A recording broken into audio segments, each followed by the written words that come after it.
The gunshot echoed through the Wyoming hills as Blythe Turner ducked behind a weathered oak, her heart pounding like a runaway locomotive. Blood seeped through the tear in her sleeve, not hers, thank God, but evidence enough of the life she was desperate to escape. Fort Kearny lay just 3 miles ahead, a promised sanctuary in an unforgiving frontier where her past couldn't follow.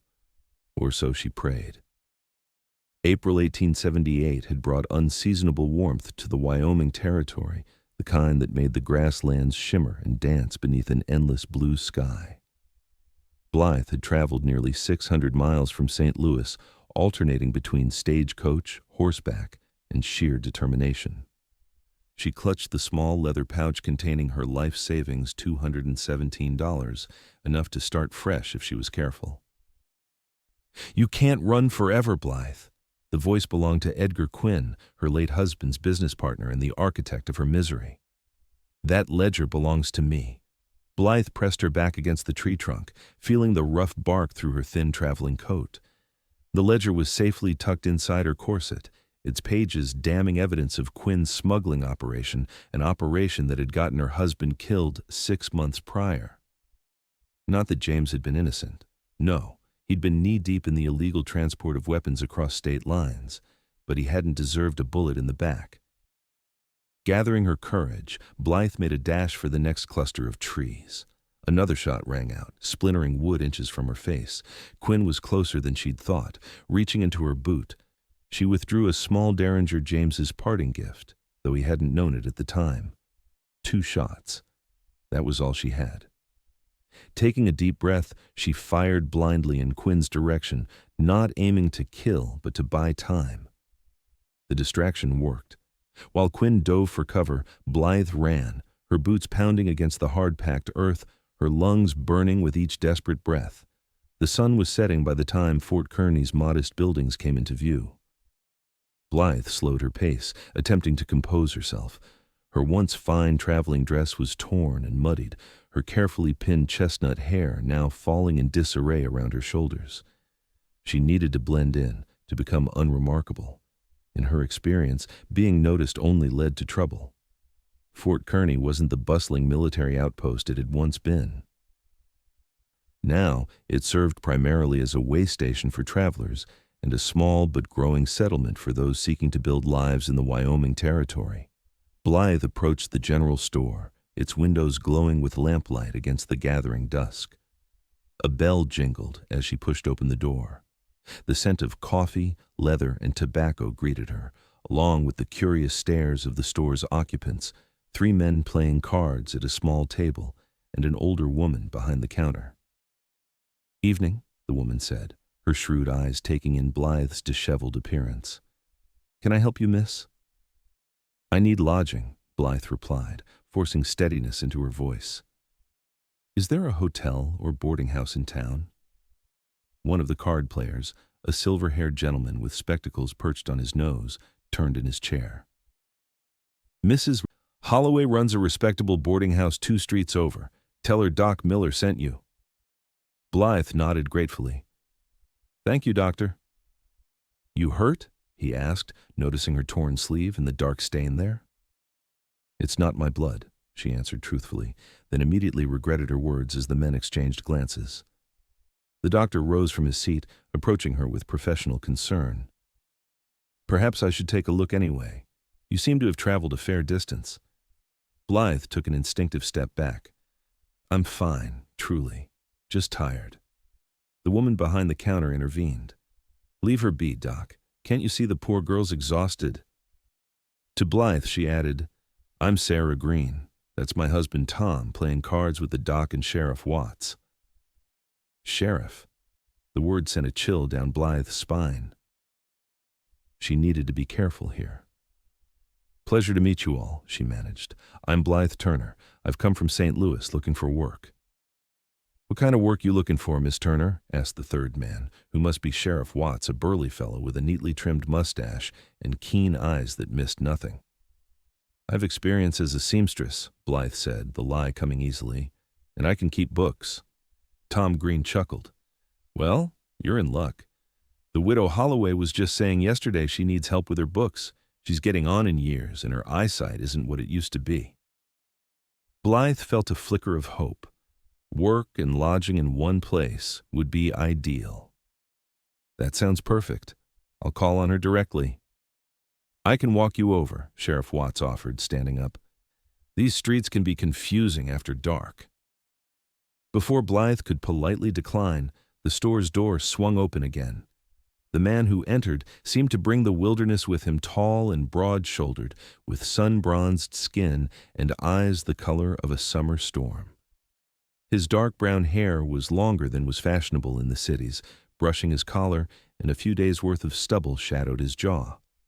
He wore practical clothes, denim trousers, a faded blue shirt with the sleeves rolled to the elbows, revealing muscular forearms, and a worn leather vest. The gun belt at his hip looked as natural as any other article of clothing. "Evening, folks," he said, his voice a low, pleasant rumble. His gaze settled on Blythe for a moment longer than was strictly polite before he addressed Sarah Green. "Got those supplies ready, Sarah? I need to head back to the ranch before full dark." "Just finished wrapping them up, Wade," Sarah replied, gesturing to a large parcel on the counter. "Your sister's medicine is in there, too." "Appreciate it." He placed several coins on the counter, then nodded to the sheriff. "Any word on those cattle rustlers, Watts?" The sheriff shook his head. "Nothing solid, but they hit the Peterson place 2 nights ago. Took nearly a dozen head." Wade's expression darkened. That's getting too close for comfort. His attention shifted back to Blythe, curiosity evident in his eyes. "Don't believe we've met. Wade Wilson." Blythe hesitated before extending her hand. Blythe Turner. His grip was firm but gentle, his calloused palm a testament to hard work. "New to Fort Kearny?" "Just arrived," she confirmed, withdrawing her hand perhaps a touch too quickly. "I'm hoping to find work with Mrs. Holloway." Wade's eyebrows rose slightly. "Martha Holloway? Good woman. Tough as old boots, but fair. She could use the help." He hefted the parcel from the counter. "I ride past her place on my way out. I'd be happy to escort you." Blythe was about to refuse when Sarah chimed in. "That's a fine idea. Wade's ranch is the Wild Sage, one of the most successful operations in the territory." Pride flashed briefly in Wade's eyes before he shrugged off the compliment. "It does well enough. Shall we, Miss Turner?" Caught in a social trap of her own making, Blythe nodded her assent. "Thank you, Mr. Wilson." Outside, the evening air had cooled considerably, and Blythe couldn't suppress a shiver. Without a word, Wade shifted his parcel to one arm and shrugged out of his vest, draping it over her shoulders. The leather was warm from his body and carried the scent of horses, pine, and something indefinably masculine. "That's not necessary," she began, but he cut her off with a gentle shake of his head. "My mother would haunt me from the grave if I let a lady shiver when I could prevent it," he said simply, leading her down the dusty street. "So, St. Louis? That's a fair journey to make alone." Blythe tensed. "How did you— Small town," he explained with a faint smile. "Word travels fast, especially when the word is a beautiful woman arriving unaccompanied." She chose to ignore the compliment. "I needed a change of scenery."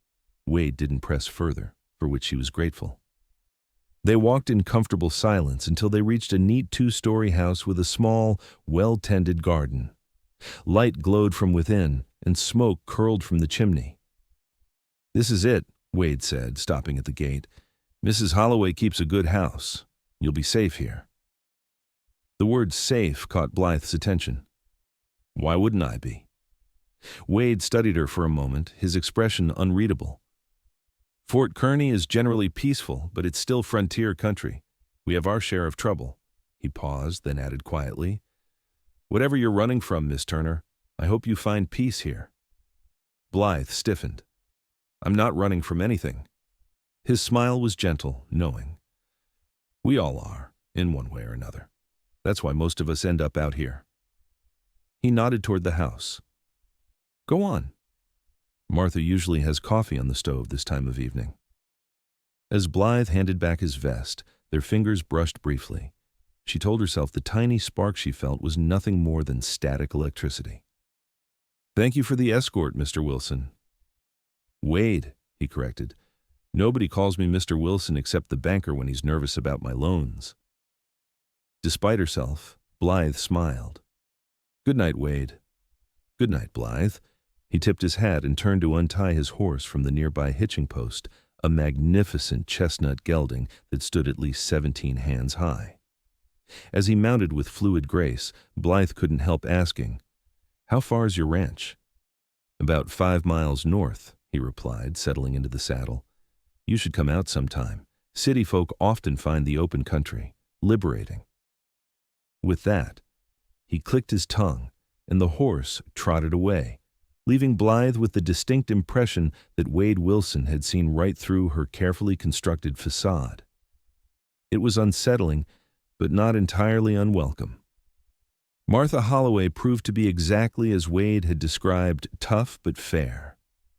A widow of some 15 years, she had transformed grief into purpose, turning her home into a haven for travelers and those new to Fort Kearny. She was a small woman with iron-gray hair pulled into a severe bun and hands gnarled from decades of work, but her eyes were kind beneath her no-nonsense demeanor.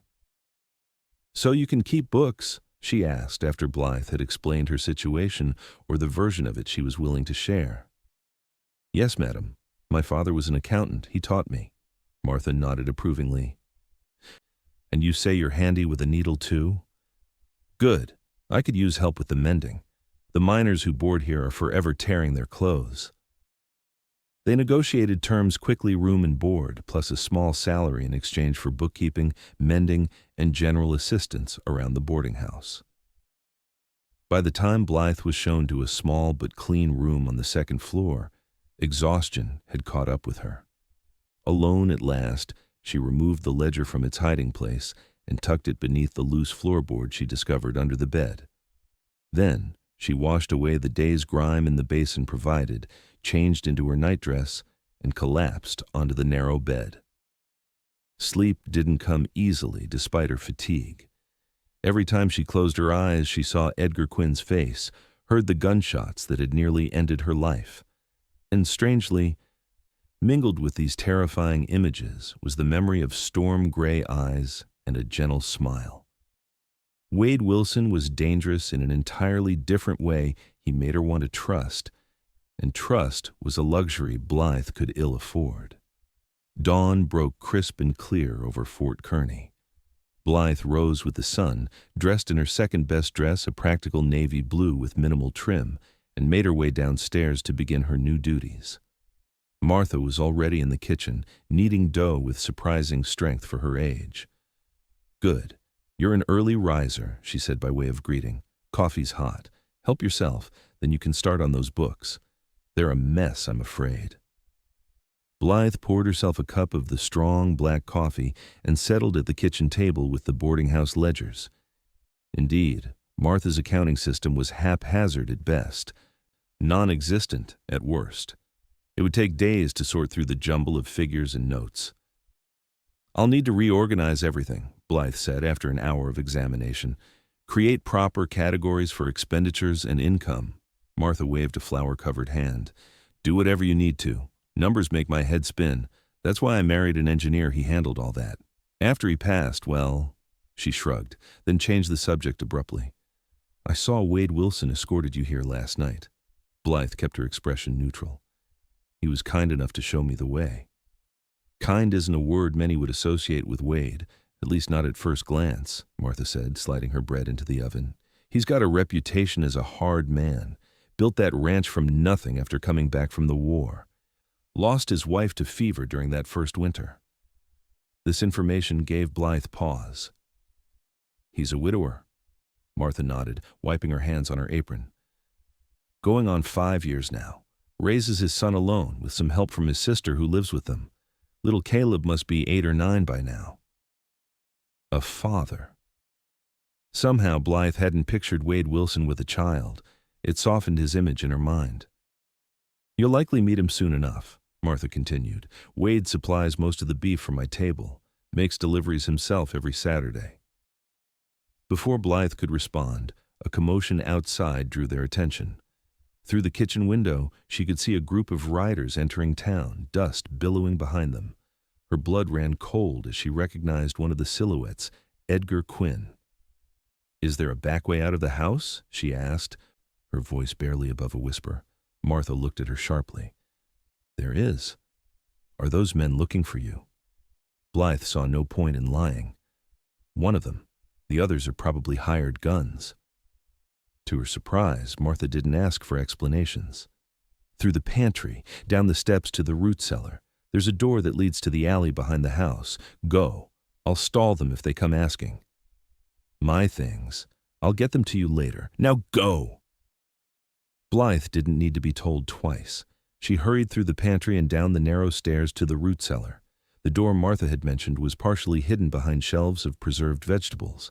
It creaked loudly when she opened it, making her wince, but she squeezed through and found herself in a narrow alley between buildings. Where to go? The town wasn't large enough to hide in for long.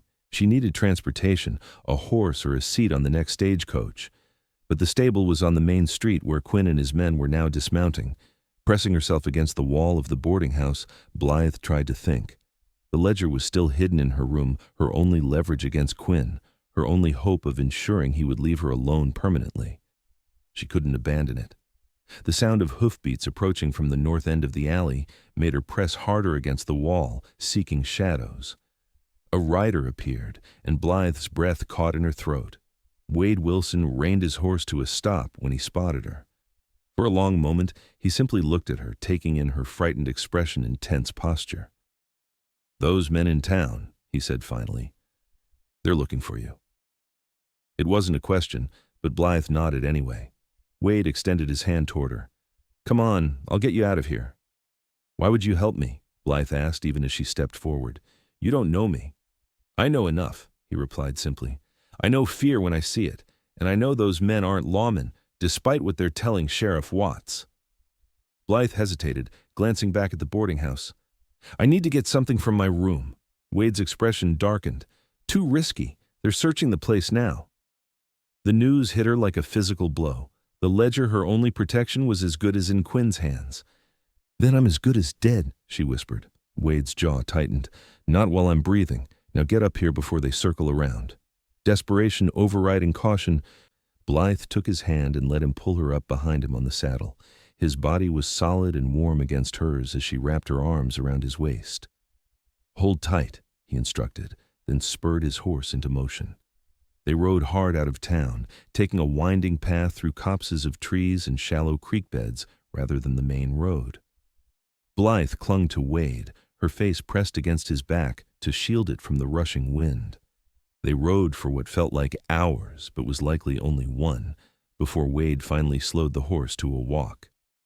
"We're on my land now," he explained, guiding the gelding up a gentle slope. "They won't follow us here without a good reason, not with my ranch hands around." As they crested the hill, the Wild Sage Ranch spread before them, a substantial main house built of sturdy logs, a large barn, corrals, and several smaller outbuildings. Cattle grazed in the distance, and smoke rose from the chimney of the main house. It looked peaceful, prosperous, and utterly foreign to Blythe's city-bred eyes. "It's beautiful," she said softly. Wade's back straightened slightly under her hands. "It's home," he said simply, but she could hear the pride in his voice. He guided the horse toward the house. "My sister Emma will get you settled. Then you can tell me exactly what kind of trouble you're in." "I don't want to bring danger to your family," Blythe protested. Wade half turned in the saddle, his profile strong against the blue sky. "You didn't bring it. It followed you. There's a difference." His voice softened. "Sometimes, Miss Turner, the past refuses to stay buried no matter how hard we try to leave it behind." As they approached the house, the front door swung open and a boy raced out, his face lighting up at the sight of Wade. "Pa, you're back early," he called, then skidded to a stop when he noticed Blythe. "Who's that?" Wade dismounted with easy grace, then helped Blythe down. "Caleb, this is Miss Turner. She'll be staying with us for a while." To Blythe, he added, My son, Caleb. The boy was a miniature version of his father, with the same storm-gray eyes and strong features, though his hair was lighter, sun-streaked to almost blonde. He regarded Blythe with undisguised curiosity. "Are you running from bad men?" he asked bluntly. "Pa only brings people home when they're in trouble." "Caleb," Wade admonished, but there was more fondness than sternness in his tone. A woman appeared in the doorway, tall and slender with the same gray eyes as Wade, though her hair was a rich auburn. She wore a practical dress and an expression that shifted from surprise to understanding as she took in the scene. "I'll put on more coffee," she said simply, "and find some clothes that might fit our guest." Wade nodded gratefully. "Blythe, this is my sister Emma. Emma, Blythe Turner." "Welcome to Wild Sage, Miss Turner," Emma said with a warm smile. "Come inside before you catch your death. Wyoming mornings can be deceptively cold, even in spring." The interior of the house was unexpectedly refined for a frontier ranch. The main room had polished wooden floors, partially covered by colorful woven rugs, comfortable furniture arranged around a large stone fireplace, and bookshelves filled with well-worn volumes. The windows were hung with actual curtains rather than the burlap Blythe had seen in other frontier homes, and there were paintings on the walls, landscapes mostly, but good ones. "Your home is lovely," she said to Emma, genuinely impressed. Emma's smile widened. "Thank you. I do what I can to keep civilization from slipping away entirely out here. The men would live like savages if left to their own devices." "I resent that," Wade said mildly, hanging his hat on a peg by the door. "I built the bookshelves, didn't I?" "After I threatened to put your books in the chicken coop," Emma retorted with sisterly affection. To Blythe, she added, "Come with me. I'll show you where you can freshen up." Emma led Blythe upstairs to a small but comfortable guest room. "The washroom is across the hall. Take your time. I'll find you something to wear and leave it on the bed." Left alone, Blythe sank onto the edge of the bed, the events of the past 24 hours catching up to her. Quinn had found her. The ledger was likely in his possession now, and she had fled town with a man she barely knew, placing herself entirely at his mercy. But there had been something in Wade Wilson's eyes when he'd offered his help, an understanding that went beyond simple compassion. He'd recognized her fear because he'd known it himself, that made him either the safest person in the territory or the most dangerous. After washing away the dust from their ride, Blythe changed into the clothes Emma had provided, a simple blouse and skirt that were slightly too long, but otherwise fit well enough. She'd just finished pinning up her hair when a soft knock sounded at the door. "Miss Turner?" It was Wade's voice. "If you're ready, I've got coffee downstairs and some questions." Blythe took a deep breath, squaring her shoulders. "I'll be right down." In the kitchen, Wade was seated at a large wooden table, 2 steaming cups of coffee before him. Caleb and Emma were nowhere to be seen. "Emma took Caleb to gather eggs," Wade explained, reading her questioning look. "Thought we might speak more freely without an audience." Blythe sat across from him, wrapping her hands around the warm mug. "Thank you for helping me. I know you had no obligation to do so." Wade studied her over the rim of his cup. "The men searching for you, they claimed you stole something valuable. Said you were a thief and worse. And you didn't believe them?" "I've known thieves," he said evenly. "They don't usually look at men the way you looked at that one, like he was death itself." Blythe swallowed hard. "His name is Edgar Quinn. He was my husband's business partner." "Was?" "My husband is dead." She met his gaze directly. "Shot in the back 6 months ago. Quinn arranged it, though I can't prove that. What I can prove is that he's been smuggling weapons to outlaws across 3 states. I've had a ledger with all the details, names, dates, payments." Wade's expression remained neutral. "And this ledger is what he wants." Blythe nodded. "It was hidden in my room at the boarding house. He probably has it by now." "Maybe not." At her questioning look, Wade elaborated. "Martha Holloway's late husband didn't just build that house. He built hiding places into it, secret compartments, false walls. The man was paranoid about Sioux attacks, wanted escape routes and places to conceal valuables. Hope flickered in Blythe's chest. So the ledger might still be there. It's possible, but we won't know until we can safely get back into town. Wade took a sip of his coffee.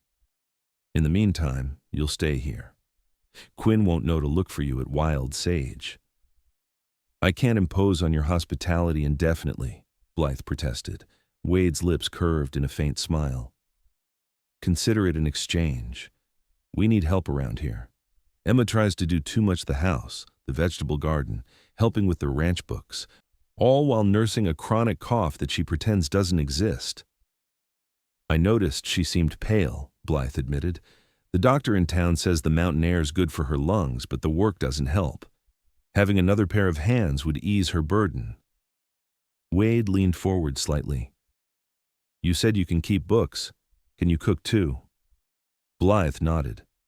Reasonably well. Then we have a deal. You help around the ranch, and we provide safe harbor until we can retrieve your ledger and deal with Quinn. He extended his hand across the table. Partners? The word struck Blythe as odd given the circumstances, but she appreciated that he was offering an arrangement with dignity rather than mere charity. She placed her hand in his larger one. Partners. His grip was warm and firm, and he held on perhaps a second longer than strictly necessary before releasing her hand. Welcome to Wild Sage Ranch, Blythe Turner. The next few days established a routine that was both unfamiliar and oddly comforting to Blythe. She rose with the dawn alongside the rest of the household, helped Emma prepare breakfast for Wade, Caleb, and the half-dozen ranch hands who took their morning meal at the main house. Afterward, she assisted with household chores, took over much of the cooking to allow Emma to rest, and spent afternoons organizing the ranch's bookkeeping system, which was only marginally better than Martha Holloway's had been. Emma proved to be a godsend, patient, kind, and possessed of a dry wit that often caught Blythe by surprise. She showed Blythe how to work the ranch's temperamental cook stove, taught her which wild herbs could be gathered to supplement their cooking, and shared stories of the early days at Wild Sage, when Wade had returned from the war with nothing but determination and a young wife eager for adventure. Charlotte was city-bred like you, Emma told Blythe as they hung laundry on the line behind the house. From Philadelphia. Her father was Wade's commanding officer during the war. They fell in love through letters at first, if you can believe it. How romantic, Blythe murmured, trying to picture the stoic rancher as a love-struck soldier. Emma smiled sadly. It was. Wade was different then. Lighter somehow, despite everything he'd seen during the fighting. Charlotte brought out that side of him. She pinned a sheet to the line with perhaps more force than necessary. Her death nearly destroyed him. If it hadn't been for Caleb needing him, I sometimes think Wade might have simply ridden into the mountains and never come back. Blythe thought of the careful way Wade interacted with his son, attentive but never demonstrative, loving but reserved. He seems like a devoted father. He is. But there's a wall there now, around his heart. Emma gave Blythe a sidelong glance. At least there was. Before Blythe could question this cryptic statement, Caleb came racing around the corner of the house, his face alight with excitement. Aunt Emma, Miss Blythe, Pa says I can take Thunder for a proper ride today, not just in the corral. Emma raised an eyebrow. Did he now? And who's going with you? Caleb's expression turned pleading. He said if Miss Blythe knows how to ride, she could take me. Just to the creek and back. Both women turned to look at Blythe, who hesitated. I can ride, but I'm not familiar with the property. The creek's just beyond that first ridge, Emma said, pointing east. It's an easy trail, and Thunder is bomb-proof. Wade wouldn't suggest it if he didn't think it was safe. She lowered her voice. And it would mean the world to Caleb. Wade's usually too busy to take him out. Put that way, Blythe could hardly refuse. All right, Caleb. Let me finish helping your aunt, and then we'll go. The boy whooped with joy and ran back toward the barn, presumably to ready his pony. Emma chuckled. You've made a friend for life. Caleb's been starved for attention since Charlotte died. Wade does his best, but running this ranch is more than a full-time occupation. He seems to be doing well, Blythe observed, thinking of the ranch's evident prosperity.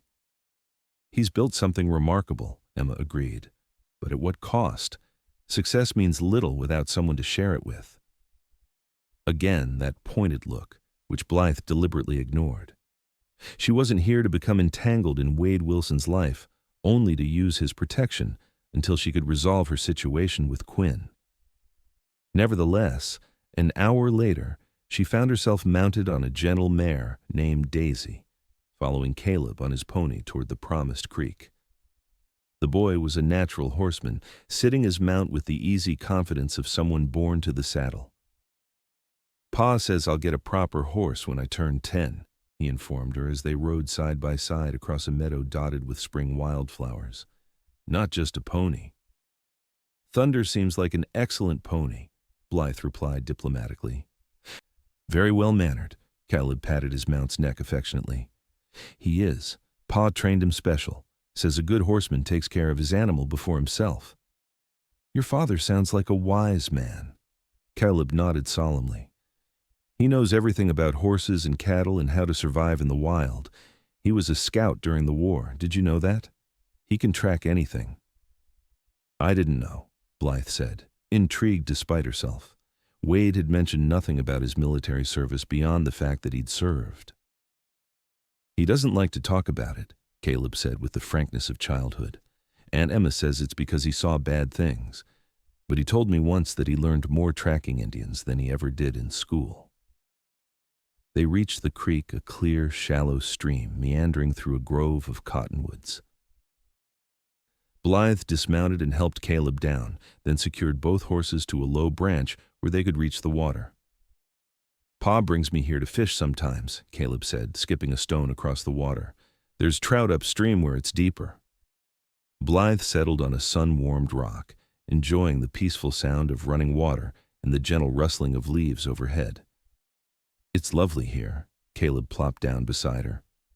"Miss Blythe, are you going to stay at Wild Sage?" The directness of the question caught her off guard. "For a little while, until some problems in town are sorted out." "What kind of problems?" Blythe chose her words carefully. "There's a man who wants something that belongs to me, something important." Caleb considered this. "Is he a bad man?" "Yes," Blythe said simply. "He is." "Then Pa will stop him," Caleb declared with absolute confidence. "Pa always stops the bad men. Like when those rustlers tried to take our cattle last year. Pa and the hands tracked them for 3 days and brought back every single cow." "Your father seems very capable," Blythe agreed. Caleb nodded enthusiastically. "He's the bravest man in the territory. Everybody says so." He paused, then added in a quieter voice, "But he gets sad sometimes, when he thinks nobody's looking." The simple observation pierced Blythe's heart. "I think everyone gets sad sometimes, Caleb." "Do you get sad?" he asked, looking up at her with those disconcerting gray eyes so like his father's. "Sometimes," she admitted, "but being here at Wild Sage, it helps." Caleb beamed at this. "Then you should stay forever. Aunt Emma likes you, I can tell. And Pa watches you when you're not looking." Blythe felt heat rise to her cheeks. "Does he?" "Mm-hmm. The same way he used to watch Ma in the pictures Aunt Emma keeps in the parlor drawer." Before Blythe could formulate a response to this startling piece of information, the sound of approaching hoofbeats made them both turn. Wade appeared through the trees, mounted on his chestnut gelding. He reined in at the sight of them, his expression softening as he took in the peaceful tableau. "Having an adventure?" he asked, dismounting in one fluid motion. Caleb jumped up. "We were talking about fishing, and about how you're going to stop the bad men chasing Miss Blythe." Wade's eyes met Blythe's over his son's head. "Is that so?" "That's what you do, isn't it, Pa? Stop bad men?" Wade ruffled his son's hair. "When I can." "To Blythe," he added. "I've got news from town. Thought I'd ride out and find you both." Blythe stood, brushing dirt from her borrowed skirt. "What kind of news?" "Quinn and his men are still in Fort Kearny. They've taken rooms at the hotel, saying they're waiting for a business associate." Wade's expression was grim. but word is they've been asking questions about nearby ranches, including wild sage. Blythe's stomach dropped. They know I'm here? Not yet, but they're getting desperate. Wade turned to his son. Caleb, take Thunder back to the barn and tell Aunt Emma we'll be along shortly. Miss Turner and I need to talk. Caleb looked between them, clearly sensing the tension, but nodded obediently. Yes, sir. He mounted his pony with surprising agility for a boy his age and trotted off toward the ranch. Once he was out of earshot, Wade stepped closer to Blythe. Sheriff Watts sent word. He's suspicious of Quinn's story, said the men don't act like legitimate businessmen, more like hired guns. They are, Blythe confirmed. Quinn doesn't move without protection, not since he betrayed his last partner. My husband, Wade guessed. Blythe nodded. James knew the business wasn't entirely legal, but he drew the line at selling weapons to known murderers. When he threatened to go to the authorities, Quinn had him killed. Her hands clenched at the memory. I found James in his office, one bullet right between the shoulder blades. Wade's jaw tightened. And the ledger. James kept detailed records of every transaction. Names, dates, amounts. It was his insurance policy. Quinn didn't know I found it when I was going through James's things after the funeral. Blythe looked up at Wade, her eyes hard. That ledger is the only thing keeping me alive. As long as Quinn thinks I might have shared the information with someone else, he can't risk killing me outright. Wade was silent for a moment, his gaze fixed on the flowing creek. We need to get that ledger, he finally said, and we need to get it to the federal marshal. This goes beyond Sheriff Watts's jurisdiction. The nearest federal marshal is in Cheyenne, Blythe said. That's 2 days' ride at least. I know. Wade met her eyes, his expression resolute. I'll go to town tomorrow, see if Martha found your ledger. If she has it, I'll ride to Cheyenne immediately. And if Quinn confronts you? The corner of Wade's mouth lifted in a grim smile.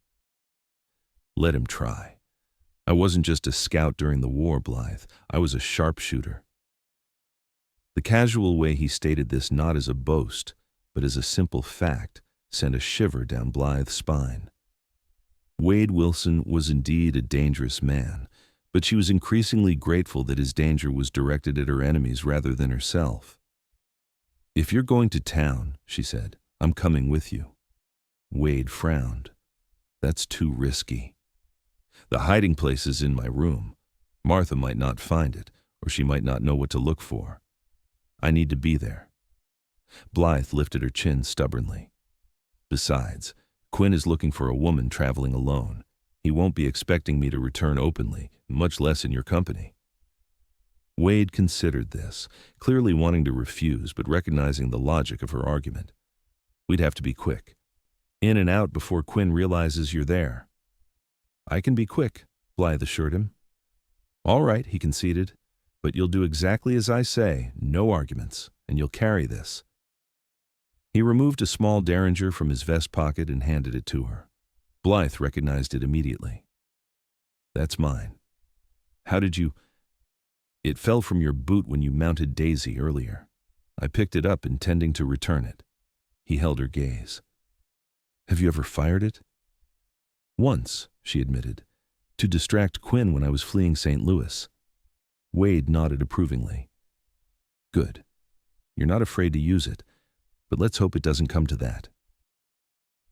They rode back to the ranch together, the tension of their conversation giving way to a more comfortable silence. Blythe found herself studying Wade's profile against the setting sun, the strong line of his jaw, the straight nose, the way his eyes crinkled slightly at the corners, even when he wasn't quite smiling.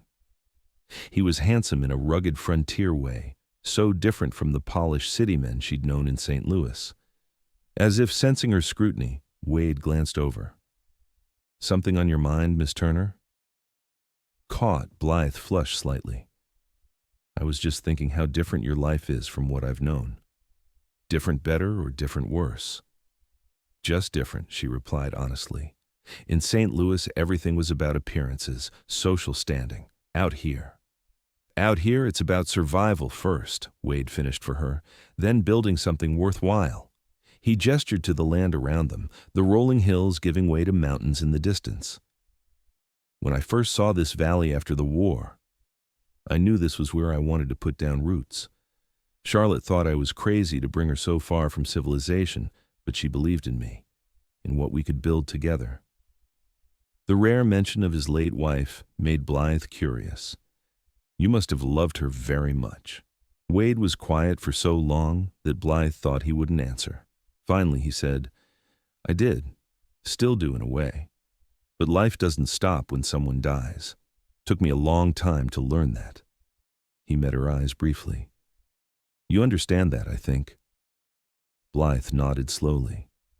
I mourned James, but our marriage wasn't what I'd hoped for. He was often absent, involved in his business dealings.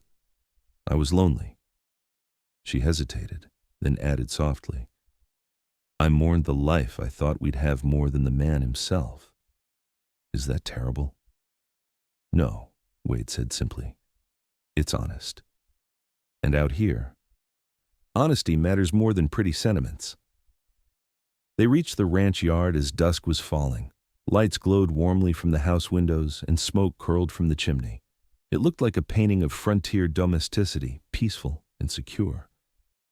I'll have Ben ready the buckboard for tomorrow, Wade said as they dismounted. We'll leave at first light, be in town before Quinn and his men are likely to be about. Blythe handed Daisy's reins to the waiting stable boy. Thank you, Wade, for everything. He touched the brim of his hat, a gesture at once formal and intimate. Get some rest, Blythe. Tomorrow could be a long day. Dinner that night was a cheerful affair, despite the underlying tension of the coming day's mission. Emma had prepared a savory beef stew, and Caleb entertained them with a detailed account of his adventure at the creek, embellishing shamelessly until Wade gently corrected his more outlandish claims.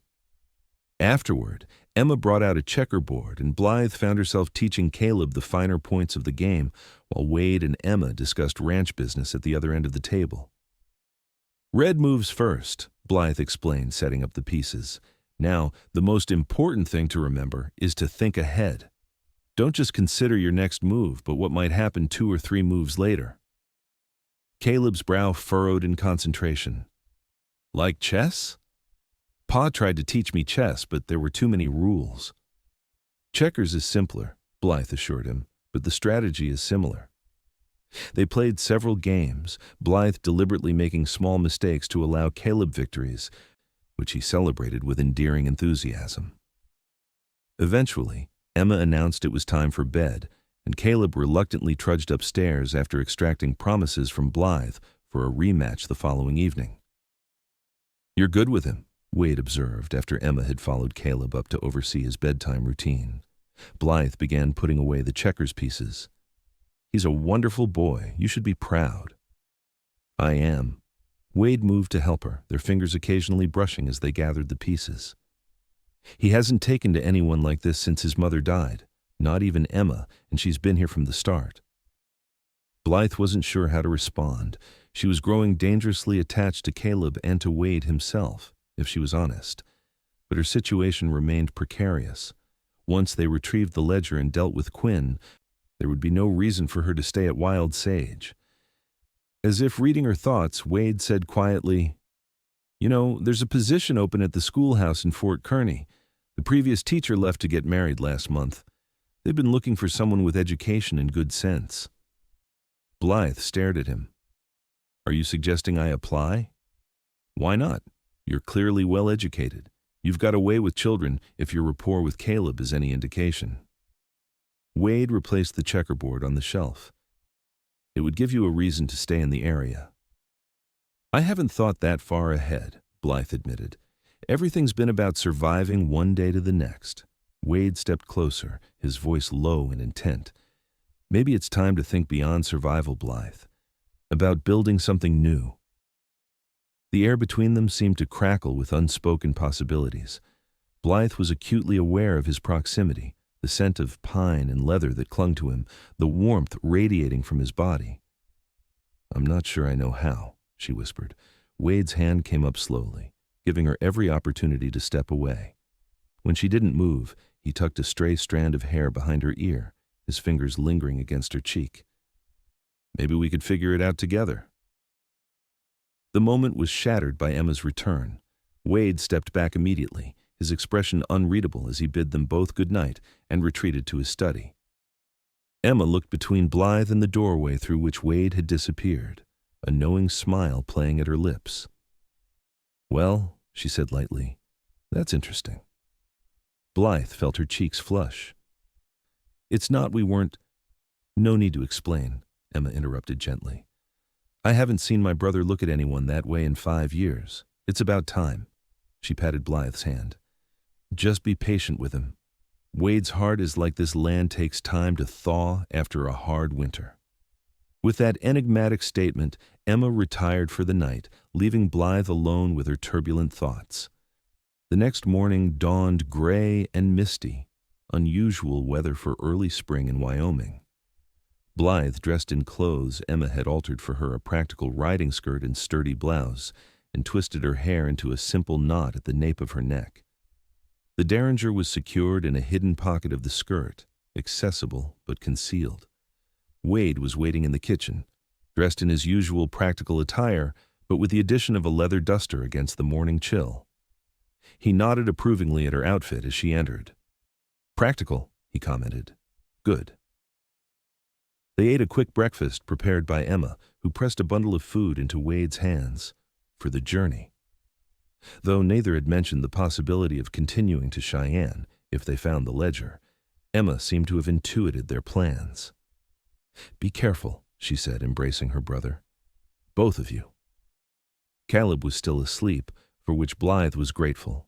She wasn't sure she could maintain her composure if faced with goodbyes from the boy. Instead, she left a note on the checkerboard promising a tournament upon her return. The ride to Fort Kearny was tense but uneventful. They took a less direct route than the main road, adding time but decreasing the chance of encountering Quinn or his men. The mist clung to the rolling hills, creating an otherworldly landscape that seemed to exist outside of time. "We'll approach from the back," Wade said as they neared town. "The boarding house has a rear entrance that should allow us to slip in unnoticed." Blythe nodded her agreement, her stomach nodding with apprehension as the buildings of Fort Kearny emerged from the mist. They left the buckboard at the livery stable on the edge of town, the sleepy stable boy barely glancing at them as he took the reins, and Wade pressed a coin into his palm. Moving through the quiet streets, they kept to alleys and shadows. Most of the town was still abed, though light glowed from the windows of the hotel dining room where early risers might be breaking their fast. The boarding house loomed ahead, dark and silent. "Martha's an early riser," Wade murmured, frowning at the unlit windows. "She should be up by now, starting breakfast for her boarders." An uneasy feeling settled in Blythe's chest. "Perhaps she's not feeling well," Wade shook his head. "Martha Holloway hasn't missed a morning's duties in the 15 years I've known her, illness or no." His hand moved to rest on the revolver at his hip. "Stay close."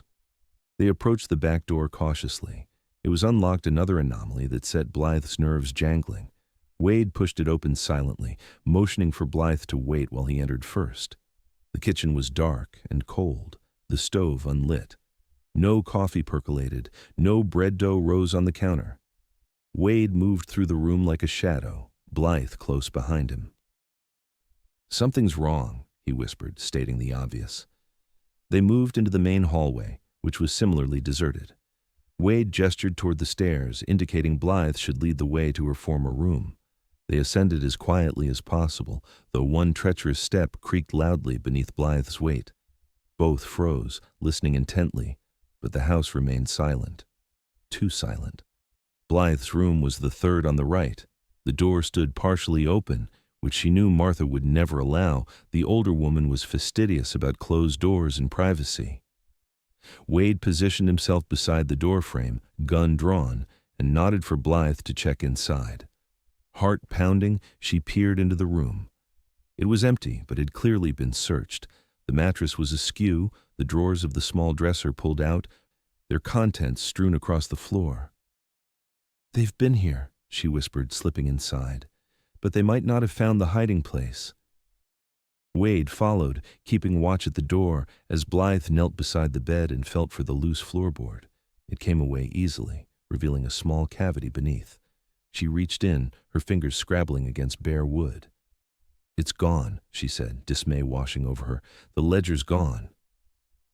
Before Wade could respond, a floorboard creaked in the hallway. In one fluid motion, he pulled Blythe to her feet, and behind him, his revolver aimed at the door. "That's far enough," came a familiar voice that made Blythe's blood run cold. Edgar Quinn stepped into view, his own pistol trained on Wade. "Mr. Wilson, I presume. I've heard a great deal about you from the locals." Wade's aim didn't waver. "Where's Martha Holloway?" Quinn smiled thinly. "The old woman. Visiting her sister in Laramie, according to the note she left. Rather suddenly, too. Almost as if she was frightened away." Blythe's fear for Martha warred with relief that the older woman might be safe. "What do you want, Quinn?" "You know what I want." Quinn's cold eyes fixed on her. "The ledger, Blythe. Where is it?" "If it's not here, then you already have it," she replied, fighting to keep her voice steady. Quinn's expression darkened. "Don't play games. We searched this room thoroughly. It wasn't here." A faint hope flickered in Blythe's chest. If Quinn didn't have the ledger, and it wasn't in its hiding place, then perhaps Martha had found it and taken it with her. Wade seemed to reach the same conclusion. "Seems we're all disappointed then."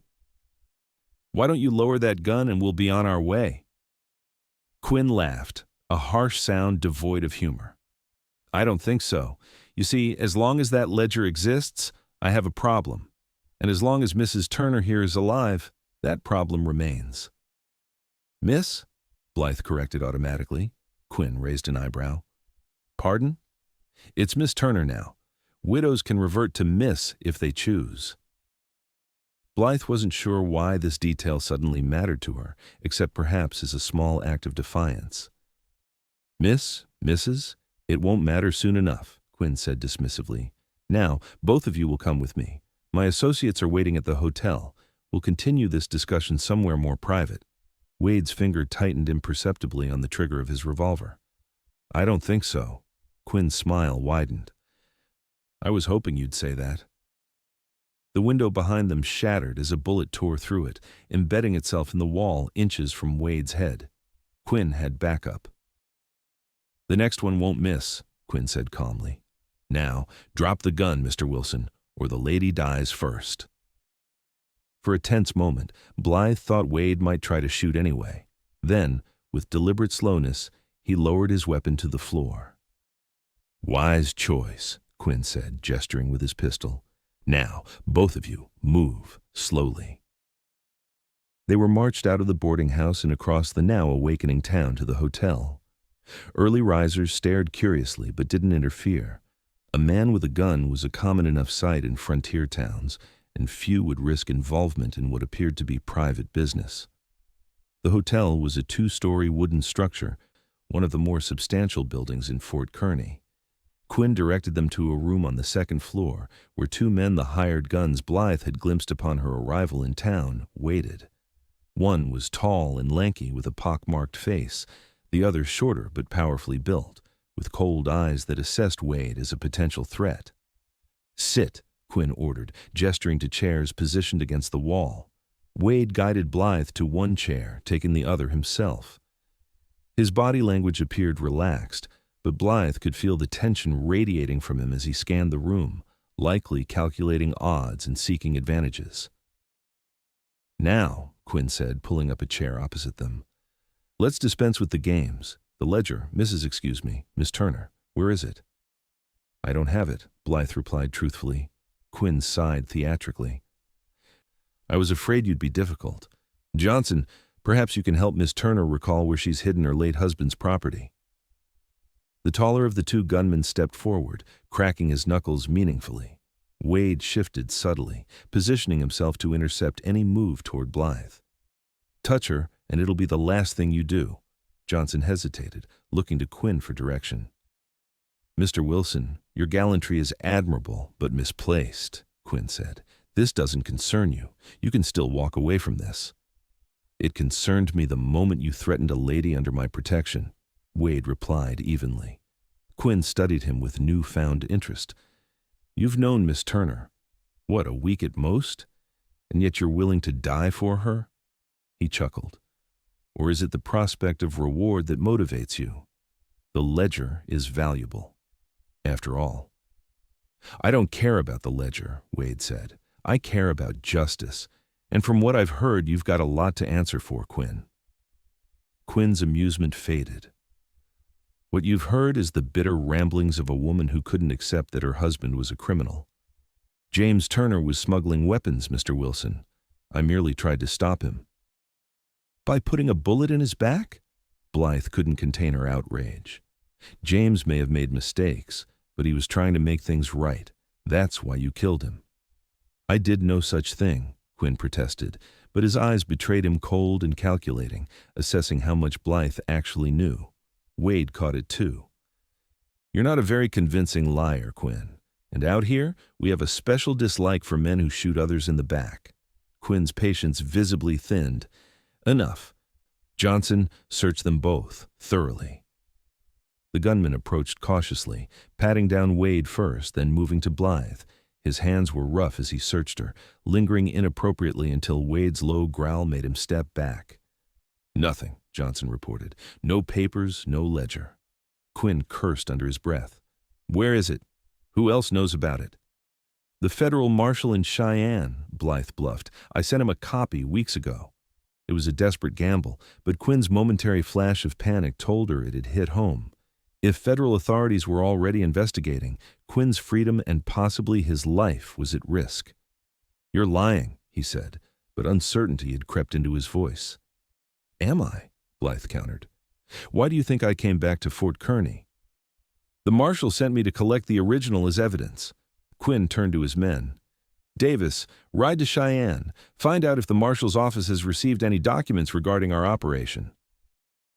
The shorter man nodded and left the room, clearly relieved to be away from the mounting tension.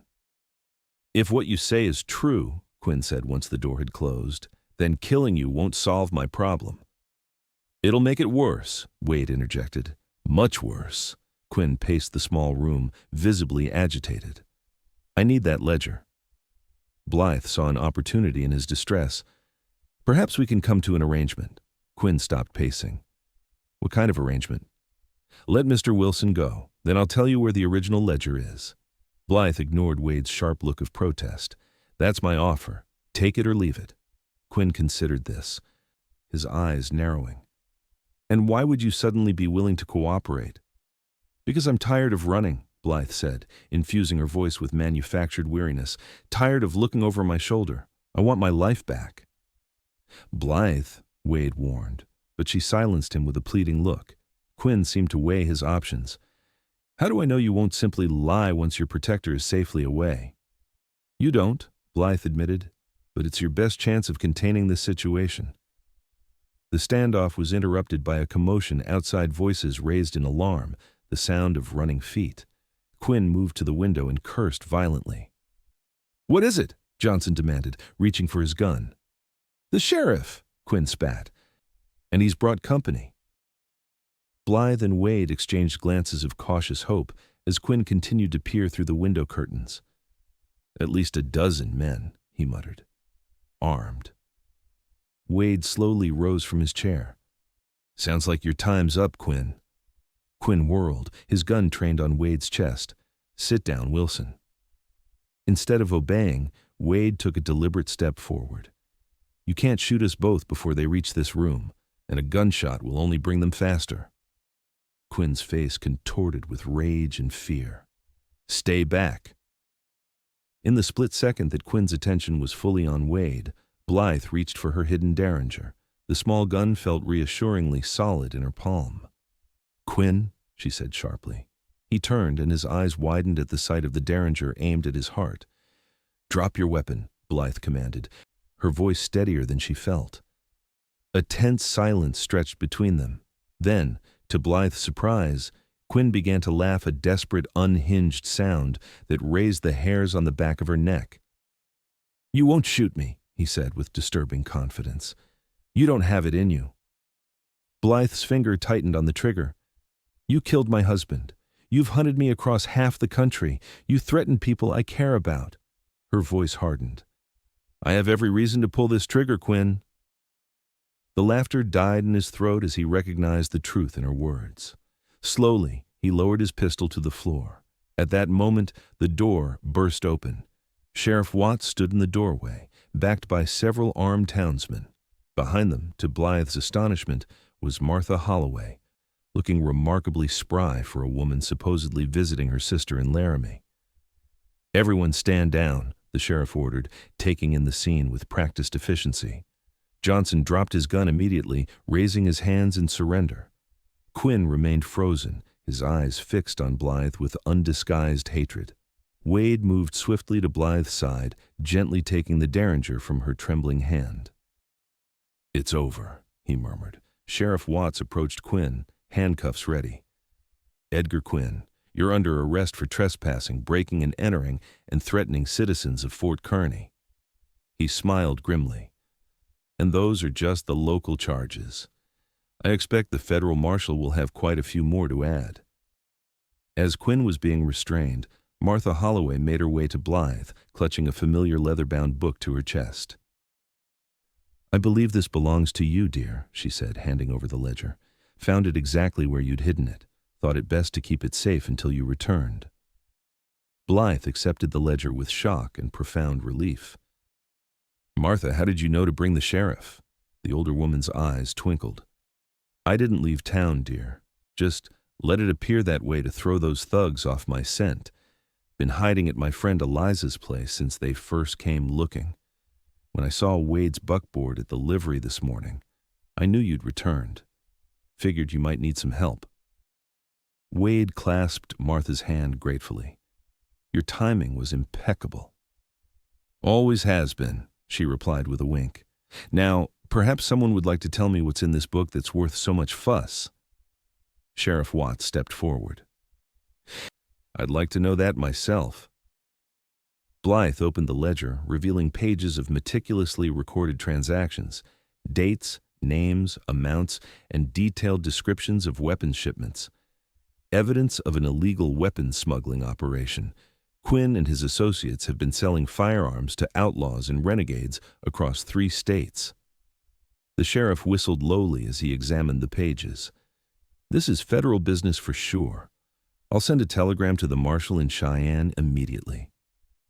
He looked at Quinn with newfound disgust. "In the meantime, our jail will have to do." As Quinn and Johnson were led away, Blythe felt a weight lift from her shoulders, a burden she'd carried for so long that she'd almost forgotten what it was like to be free of it. She turned to Wade, who was watching her with an expression that made her heart beat faster. "It's really over," she whispered. Wade nodded, his eyes never leaving hers. "Now you can stop running." "Stop running," she repeated softly. "I'm not sure I remember how." His hand found hers, warm and steady. "Maybe it's time to learn how to stay instead." The weeks that followed passed in a blur of activity. Quinn and his associates were transferred to Cheyenne to face federal charges, with Blythe's testimony and the damning evidence in the ledger ensuring they would never threaten her again. The federal marshal, impressed by her courage, arranged for a portion of the confiscated smuggling profits to be awarded to her as restitution, a sum that, while not a fortune, provided a comfortable foundation for a new life. True to Wade's suggestion, Blythe applied for the position at Fort Kearny's modest schoolhouse. Her education and obvious intelligence impressed the town council, and her appointment was confirmed with little debate. She moved into a small but pleasant cottage near the school, filling it gradually with books and small comforts that transformed the simple structure into a home. Martha Holloway became a dear friend, often inviting Blythe for dinner at the boarding house and offering practical advice on frontier living. Sarah Green from the general store proved equally welcoming, introducing Blythe to other women in the community and ensuring she was included in social gatherings.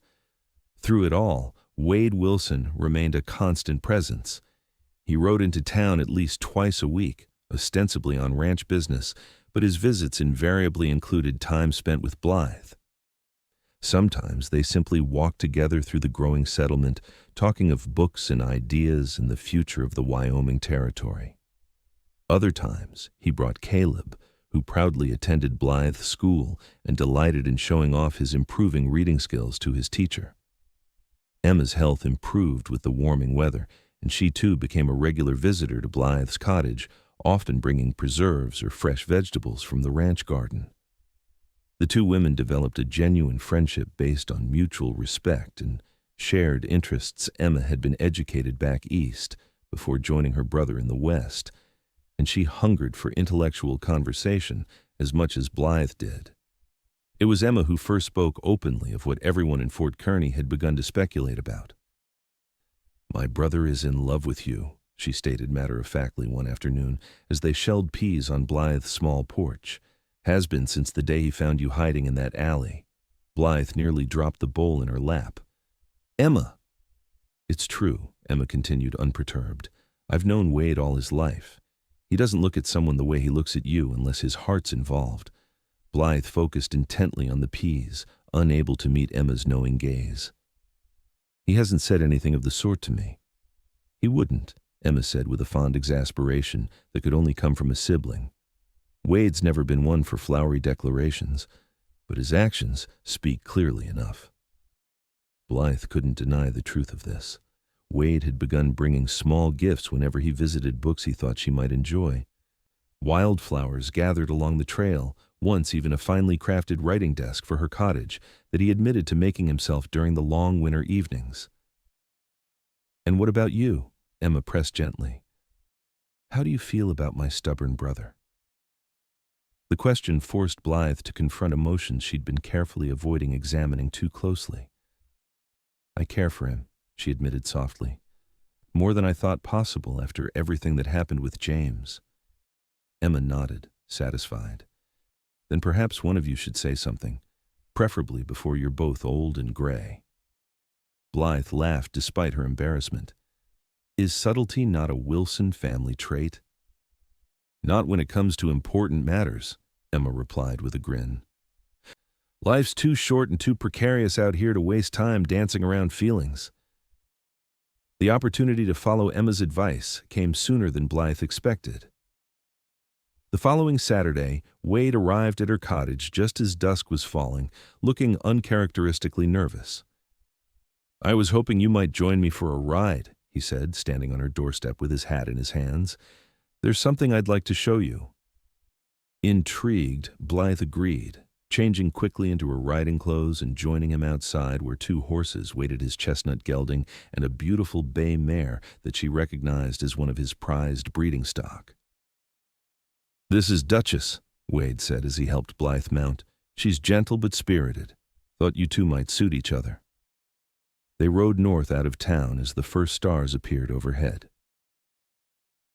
The air was warm with late spring, fragrant with sage and wildflowers. Wade led them along a winding trail that eventually crested a hill overlooking a small, sheltered valley. A creek, the same one Blythe had visited with Caleb, meandered through it, and in the fading light, she could make out the foundation of a structure near a stand of cottonwoods. Wade reined in his horse and dismounted, then helped Blythe down. "What do you think?" he asked, gesturing to the valley below.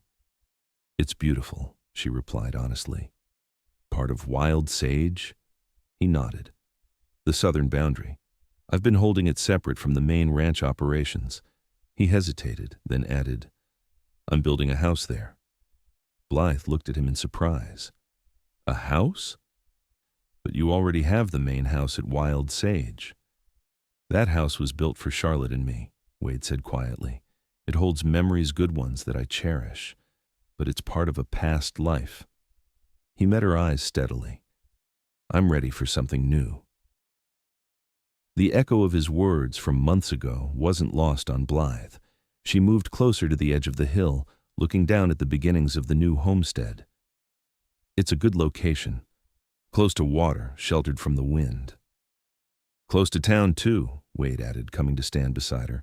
"About halfway between Wild Sage and Fort Kearny." He paused meaningfully. "A reasonable ride for a schoolteacher." Blythe's heart began to race. Wade. I'm not asking you to leave your position, he said quickly.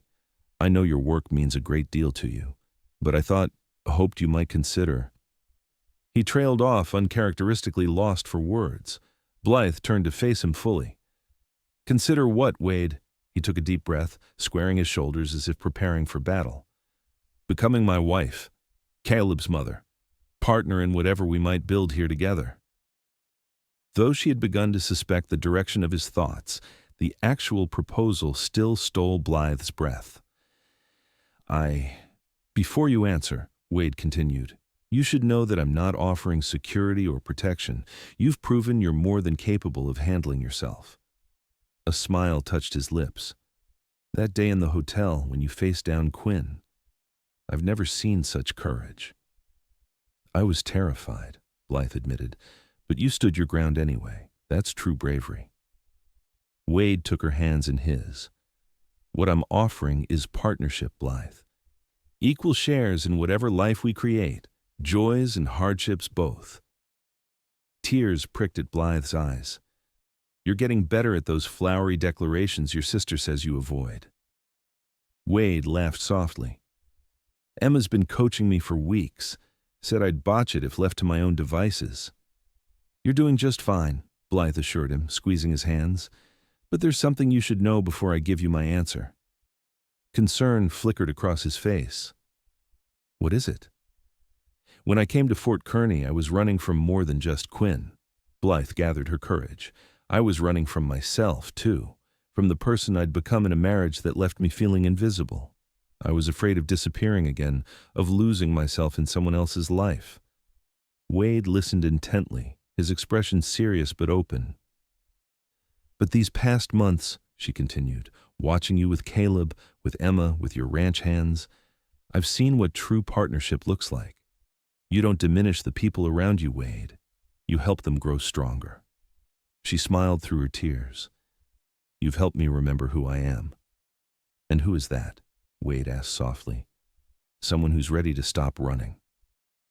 Blythe stepped closer, resting her hands on his chest. Someone who wants to build something new. With you. The joy that transformed Wade's face was answer enough, but his words sealed the promise between them. Then let's build it together, he said, drawing her into his arms. Something that's neither your past nor mine, but ours alone. As his lips met hers in a kiss that felt like coming home and setting out on a grand adventure all at once, Blythe knew she'd found what she hadn't even known she was searching for, not just safety or passion or companionship, but the freedom to be fully herself, loved not despite her strength, but because of it. They were married 3 weeks later, in a simple ceremony at Wild Sage Ranch, with Caleb proudly serving as best man and Emma as matron of honor. Martha Holloway wept unabashedly, declaring that she'd known from the first day Blythe arrived in Fort Kearny that she would make a fine Wyoming wife. The new house in the valley was completed by early autumn, a sturdy, welcoming structure with large windows to capture the spectacular views, a wraparound porch for summer evenings, and enough bedrooms for the family they hoped to grow. Blythe continued teaching at the schoolhouse, riding Duchess back and forth each day, while Wade managed both the ranch operations and his role as a newly appointed territorial representative, advocating for Wyoming's eventual statehood. Caleb thrived with Blythe's gentle influence, balancing Wade's more practical parenting style. His reading improved dramatically, and he developed a passion for drawing that neither Wade nor Blythe had anticipated, but both encouraged enthusiastically.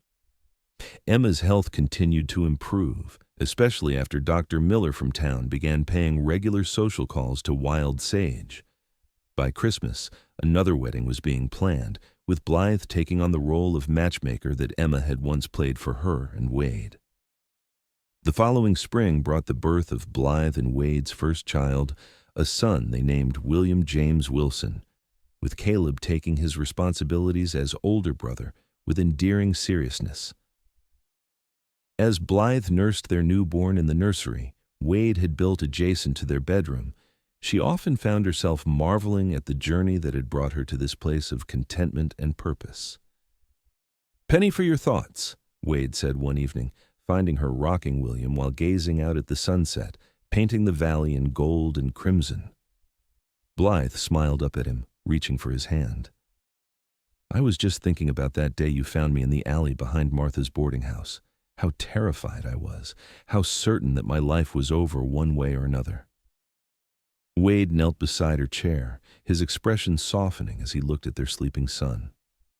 "And now? Now I know it was just beginning." She leaned forward to kiss him gently. "Thank you for showing me how to stop running and start building instead." Wade's fingers brushed against her cheek, tender in a way that still sometimes surprised her, coming from a man whose exterior the world saw as hard and unyielding. "Thank you for teaching me that the past doesn't have to define the future." Outside their window, the Wyoming sky deepened to purple, stars emerging one by one like possibilities waiting to be discovered. Inside, wrapped in the warmth of the home they'd built together, Blythe Turner Wilson knew with absolute certainty that she'd finally found where she belonged, not in a place, but in the love of a man who saw her strength as a gift rather than a threat, and in the family they were creating together, day by day, choice by choice. The ledger that had once represented her only hope of survival now rested in a federal evidence repository, its purpose served. In its place, Blythe kept a different kind of record, a journal chronicling their life together, filled with moments both ordinary and extraordinary, a testament to the truth that sometimes the most courageous act is not to flee from danger, but to stand fast and build something worth defending. And in the years that followed, as their family grew to include a daughter named Charlotte Emma and another son they called Thomas after Martha's late husband, the house in the valley became known throughout the territory as a place of warmth and welcome. Travelers, newcomers to the frontier, and old friends alike found refuge within its walls, just as Blythe herself had once found sanctuary at Wild Sage.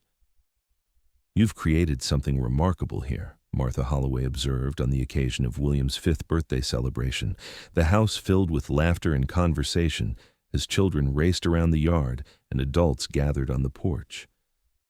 "We did," Blythe agreed, her gaze finding Wade across the lawn where he was teaching a group of children, Caleb among them, how to throw a lariat. At 16, Caleb had grown tall and capable, the spitting image of his father, but with a gentle artist's soul that was entirely his own. "Together," Martha squeezed her hand knowingly. "That's the secret, isn't it? Not trying to erase what came before, but using it to build something better." Blythe nodded, watching as Wade looked up and caught her eye, his smile still able to quicken her pulse after all these years. "Something new," she murmured. "Something that's ours alone." And in that moment, with the Wyoming sun warm on her face and the voices of loved ones surrounding her, Blythe knew that the running was truly over. She had found not just a safe harbor, but a place to grow, to thrive, to become more fully herself with each passing season. The past hadn't disappeared, it had been transformed, its hardships and lessons woven into the foundation of a life that was richer and more meaningful than anything she could have imagined that fateful day she'd first arrived in Fort Kearny, desperate and alone. Now she was neither. And as Wade crossed the lawn to join her, their youngest daughter toddling beside him with her small hand trustingly in his, Blythe silently thanked whatever twist of fate had led her here to this man, this family, this life they'd built together, one day at a time,